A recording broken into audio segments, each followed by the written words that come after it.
چې دا جنس دغه چې دی نو دا د فطري خبره ده او مجبوري ده دا په هغه طرفونو باندې راځي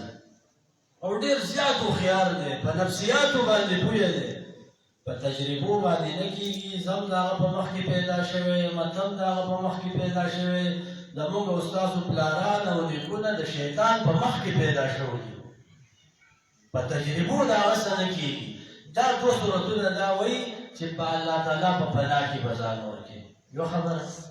دویمه خبره دا کوي چې الله تعالی هغه کوم صفات دي چې ته د هغه صفاتو سهاره والې او د الله تعالی نه پناه وغواړې نو الله تعالی په موږ دا مهرباني وکړه چې زما دا صفات دي د دې په اړ کې ته چې دی نو زما پناه واخله ګوره یو سړی دی او جنګ کوي نو هلکه د دې دښمن نه به زه پناه څنګه علمه په ډال باندې چې ځان اوس بچ کړم که نه د یو خټ ده او د کاڼي شاته شمه نو الله تعالی د دې دوه صورتونو کې دا وایي چې یو خو به ته زما پناه اخلې دویم دا دی چې هغه ډال څه دی چې ته پې زما پناه والې هسې شی دی نو هغه الله تعالی د خپل صفاتو حوالې ورکړلي چې زما صفات هغه دي چې د دې پناه به تالې دا داسې دی لکه د جنګ دپاره دې ته ډال راولې نو د شیطان سره چې کومه جنګ دی د هغې دپاره ستا سره ډال څه دی د الله تعالی صفات دی دا به تا مخې ته نیولي او الله تعالی ته به دغه وې یا الله چې ته اله الناس یې ته معبود د خلکو یې ته رب د سبا یې یا الله پاکه زما حفاظت وکړي او درېیمه خبره په اخروي صورتونو دوو کې دا کوي چې دا شیطان نه چېرته مرعوبه نه شي ولی د ده ټول سیستم چې دی دا په وسوسه باندې روان دی په وسوسه د ده غټه آله چې ده نو هغه وسوسه ده او نور وسوسه زور نشته ګورئ هسې نه چې ته وایې دا شیطان ځینې خلک وایي شیطان خدای ولې پیدا کړو شیطان خدای ولې پیدا کړو چې اوس خلک ګمراه کوي نو د هغې جواب دا دی چې شیطان خدای سم سړی پیدا کړی نو زموږ استادو به لیکلي چې لږ شیطانان دي خدای شیطانان پیدا کړو هغه دا څوک چې غلا کوي نو خدای خو غل نه و پیدا کړی دا څوک چې قتل کوي نو دا خدای قاتل پیدا کړی دا یې سم دم خلک پیدا کړی شیطان هم خدای سم دم سړی پیدا کړی نو چې هغه ګمراه شو نو ګمراه شو خو دویمه خبره دا ده چې ته دې مه یېرېږه د هغه سره دوه څیزونه ورسره دي یو الوسواس دی او دویم الخناس دی د وسواس معنی دا ده چې دی بس زهري او په ډېره مزېداره ګوړه کې بند کې او تا ته یې داسې پېش کړي که نه چې دا کار خو ډېر ښه کار دی او دن نه هغه ګوره بدترین ګناه شیطان ما تاسو ته وویله ډېر غټ تجربه کار دی چا ته هېڅ نه وایي چې ګناه وکړه ځکه هغه ته پته ده چې دا انسان چې دی د ګناه نه نفرت دی پته کې الله تعالی د ګناه نه نفرت پیدا کړی دی آدم علیه السلام ته هم داسې نه وویل چې ګناه وکړه د هغه وخت نه دی پوهې د علم او پوهه ورسره ده ویل ته دا ونه وخوره ده چې خدای پاک منع کړی وی او داسې نه ویله ګناه دی ویې کړه نه ویې خوره چې دی نو بادشاه بشي ملایک بشي نو د شیطان سره غټ څیز هغه څه دی وسوسه ده او تا دپاره چې دی نو ګناه داسې ښایسته کي چې سړی هغې ته بیا مایل شي او دویم شی خناس دی د خناس معنا په تدبر قرآن کې امین احسن اصلاحي کړله خناس د خنس دې ته وایي چې واپس رواني د شیطان دویم کردار دا دی چې دا به تا په ګناه ور واچي او چې په کوم ځای کې ورته پته ولګېده چې ونښتو نو دی به په شا باندې رواني ګورئ د ده غټ تکنیک دا دی دا سړی په ګناه ورچوي د مکې مشرکان یې راوسته او بدر ته یې راورسوله او چې کله دا صفونه یو بل ته مخامخ شو قال اني بريء منكم اني ارى ما لا ترون اني اخاف الله د خناس دغه کردار ته اشاره ده همیشه دا داسې کوي چې ده ته پته ولګي چې اوس دا سړی خدای راګېروي نو دی به ستا نخبې وباسي او په قیامت کې به هم دغه چل وکړي وقال الشیطان لما قضي الامر شیطان ته به پته ولګي چې دا خلک په خپلو کې نښتی دی دا مشران او کشران ښتي دي نو هغه ته به پته ولګي چې اوس دا خلک خو هسې ما ته راتاوي د مخکې نه به هغه تقریر شروع کړي چا به ورته لاسه ویل نه وي ځکه هغه ته به پته وي چې آخر به دا خلک ما له راځي نو په هغه ټایم کې به ووایي چې ما کم یو کس باندې زور کړی او تاسو چې زما فریاد نشئ اورېدی زه ستاسو نشم اورېدی نو شیطان او شیطان څوک دی شیطان ګورې دا هم ځان پویه کوي د بعضې خلکو دا خیال دی چې شیطان ځان له مخلوق دی نه دا خبره غلطه ده دا د قرآن نه خلاف ده شیطان هغه چاته وایي چې د انسانانو کې وران شي او یا په پیریانو کې وران شي په انسانانو کې چې څوک وران شي او داسې سړی چې تا ته وایي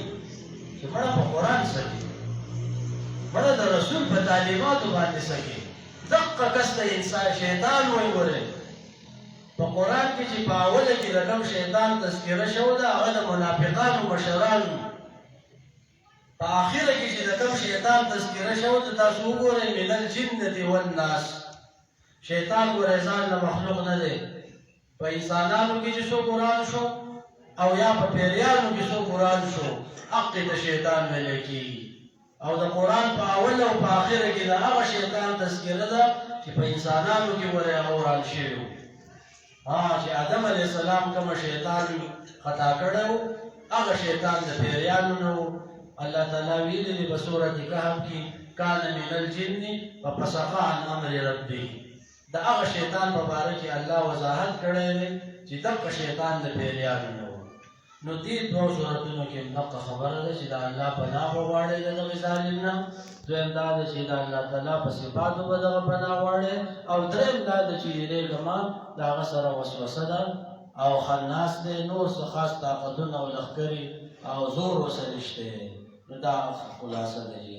قل ووایه اعوذ پناه اخلمه برب الفلق په رب د مخلوق باندې فلق رب د سبا ته نه وایي فلق هر مخلوق ګورې داسې پیدا شوی دی او غرونه وچ وي او د هغې نه چینې راوځي او رحیم چې دی وچ وي او د هغې نه مخلوقات راوځي هر څیز او شپه وچ وي او سحر ترې راوځي نو رب الفلق چې دا خلک کومه ترجمه کوي چې رب د سبا دی دا ګورې خاص کول دی د هغه څیز چې هغه عام دی رب د مخلوق هر مخلوق چې دی نو یو څیز چاودلی دی او هغه دې په هر ته راوتی دی زړونه چې دی نو د تیغي نه دا لویه ونه چې ما ورته ته ښکاري دا زړی چاودلی دی دا چینه چې ما ورته ته ښکاري دا ځمکه چاودل ده دا انسانان او دا ټول په دې طریقه باندې چې یو څیز چاودلی دی او الله تعالی د هغې نه یو څیز راوښکلی دی نو یا الله پاکه د دغې صفاتو په وجه باندې ما د شیطان نه بچ کړې چې د توحید نه مې وانړئ قل ووایه اعوذ پناه اخلمه برب الفلق په رب د سبا باندې یا په رب د مخلوق باندې عامې وایه چې ډېر واضح شي من شر ما خلق د شر د هغې څه نه چې الله پیدا کړي دي ومن شر غاسق او د شر د تیرې نه اذا وقب کله چې دا پوره شي ومن شر النفاثات او د شر د هغه پوکیو اچونکو نه فی العقد په غوټو کې ومن شر حاسد او د شر د حسد کوونکي نه اذا حسد کله چې حسد وکړي نو دې مطلب دا دی چې دا یو څو شرونه دي مشت نمونه خروار لکه د شپې شر شو د شیطان چې حسد کوي دلته د شیطان مراد هغه شیطان دی چې د پیریانو نه دی او هغه د انسان سره حسد کړی و یا الله پاکه چې دغه حسد زما څه کوي هغسې نه چې ما د هغه سمې لارې نه واړوي او بیا پکې هغه ټول راځي بعضې خلک وایي هلکه په موږ باندې څوک جادو کوي بېګا یو ملګری لګیا و او په ما باندې څوک جادو کوي د هغې سره څه وکړمه په ما باندې څوک بد نظر کوي د هغې سره څه وکړمه په دې دواړو صورتونو کې د هغې جواب دی چې د داسې شیطانانو به د الله سهاره اخلي او دویم دا ده چې د الله تعالی دا صفات به وي په دې صفاتو په وجه باندې به تا ته دا بچاو میلاویږي او بخاري دویم جلد کتاب فضائل القرآن کې عایشه رضی الله عنها حدیث دی چې نبی علیہ السلام نه چې ماسوتن کله راغی خپلې بسترې ته نو دا لاسونه به یې مخې ته ونیوه او په دې لاسونو کې به یې پوک وکړو او بیا به په دې کې دا درې واړه صورتونه وویله او دا به بیا په ځان باندې رخ کول او بیا په دویم ځل باندې بیا او په دریم ځل باندې بیا او په دغه پاڼه باندې عایشه رضی الله عنها وایي چې کله نبی علیه السلام بیمار شو او بیا یې دا کولی نه شو نو بیا به ما دا سورتونه ویله او د هغې په لاسو کې مې پوه کړه او د هغه لاسونه مې په هغه باندې راښکوله ما ویله چې د هغې په لاسو کې برکت زیات دی نو دا جادو کوي که څوک او دا دشمنان زما او ستا شته چې دنیوي دي دلته خو اصل کې د توحید دشمنان مراد دي خو دغه دشمنان چې زما او ستا سره نور هم څوک دشمني کوي د هغې دپاره هم زما او ستا سره علاج دا دی چې دا سورتونه وایو الله تعالی ته چې دی مسله وسپارو او د الله تعالی نه د هغه په صفتونو باندې پناه وغواړو نو دغه صحیح علاج دی بسم الله الرحمن الرحیم قل اوایا اعوذ پناه اخلما برب الناس برب سبا خلق باندې ملک الناس چې بادشاہ د خلقو دی اله الناس او معبود د خلقو دی من شر الوسواس د شر د وسوسې اچونکي نه وسوسه چې تا ته په زړه کې یو بده خبره واچوي د ټول کار په دې باندې روان دی الخناس او دی واپس کېدونکی دی په هغه ټیم کې چې کله د پته ولګي چې دا انسان ګیر شو په ګناه به تا ورچي خو که د خدای د غضب ټیم راغی د عذاب ټیم راغی بیا به دې ستا نه شاته وي بیا به درته وایي چې یاره زه خو د پکې نه وم الذي دا هغه دی یوسوس چې وسوسې اچوي فی صدور الناس په سینو د خلکو کې من الجنة والناس دا د پیریانو نوم دی او د انسانانو نوم دی دا شیطان ځان له څه مخلوق نه دی د دغې دواړو نه یو مخلوق دی نوې خبرې به انشاءالله دا هم محترم مولانا صاحب کوي او ما مختصر انداز کې صرف دا وویله چې دې ځای کې د دې صورتونو بنیاد څه دی چې هغه مو تاسو ته یاد وي وصلی الله علیه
الحمد لله رب العالمين والصلاة والسلام على سيد المرسلين محمد وآله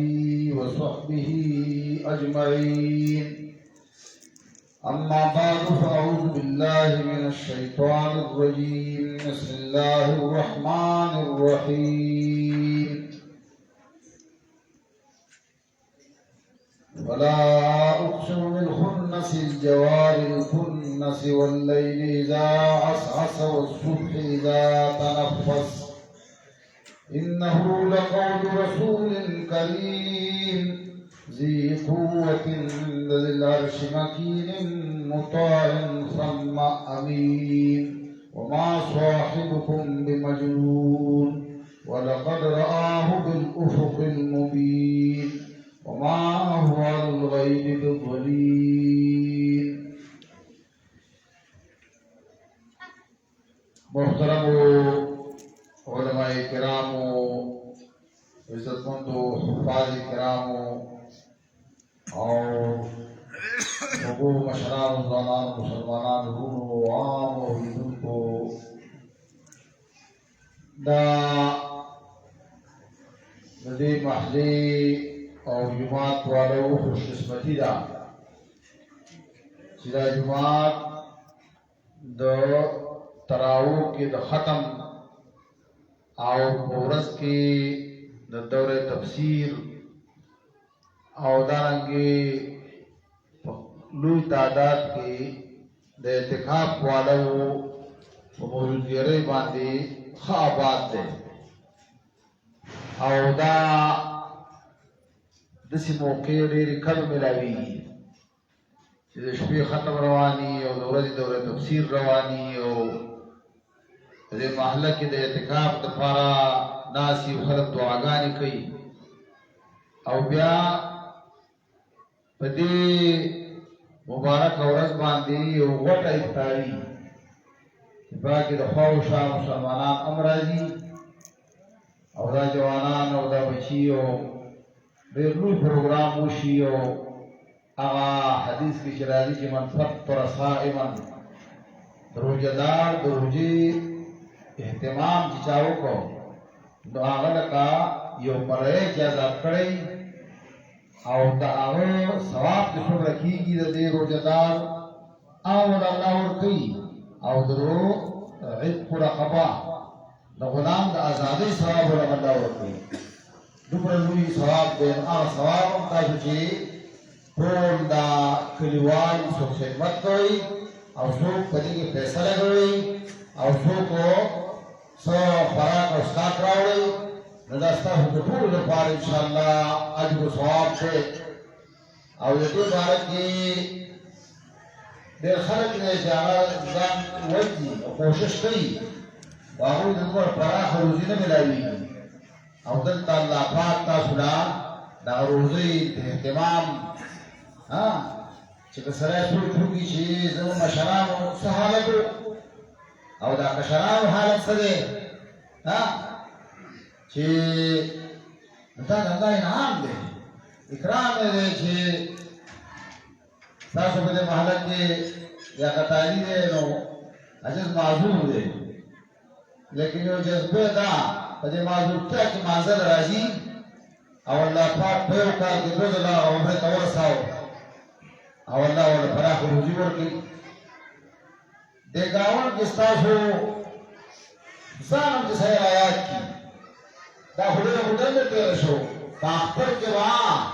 زموږ چې جامو ټول جامې نه چې یو کمیس باندې شو نو موږ ځاله الله مزید او اختر به زموږ اختري او یا چې ډېر مالدار کوم راغلی بوسکې ورته وایي چې هغه به خپل دغه ځای راووځي چې ما نه وره داسې کمیس یې ایستلی او اوس چې کوم دی نو د هغې څه اندازه نه لګي دا خو د الله انعام او اکرام دی په دې خلکو باندې زه دې عربستان ته چې تللی یم نو هلته په جده او په دې چمبا او یا په دې ریاض او پسې کې نو دا ټول خلک په مرګ باندې مړ شو او هغه چتونو ته چې کوم دی نو دغه خېجې او سختۍ او زمونږ دا خلکو ته چې ما اندازه اخیستې ده نو ډېر کم خلک په سختۍ کې او الله پاک ولا پسې معمولي څه شی باندې څه کوټي دي دا دې پیژنه مو نه چې په دې کور الله پاک نور روزي ورکړل چې خلک حیران دي ورته دا څنګه دی دا شی دا سره روان کړي الله پاک په دې روزي تنظیم ورکړي نو دا د الله غیلان دی امر په کور کې ختم نو ما خلک وایي چې ما سره برکت پکار دی څه پکار دی اخر په سفر باندې مړ شو او دې کور ولا الله وکړه پراخ رزق په کور کې ورکړي چې دا په کور کې خلکونه کوي او دغه تراویح کوي او خدای قرآن وایي نو بعضې خلک وایي چې موږ ته حسین الله وایي شروع ما چې د ډېر خطرناک مرضونو نه الله موږ ته ساتلي الله دې موږ ساتي یو مرض چې کوم دی په 50 شپږ اتیا لکه باندې د هغې په اپرېشن باندې د خلاصېږي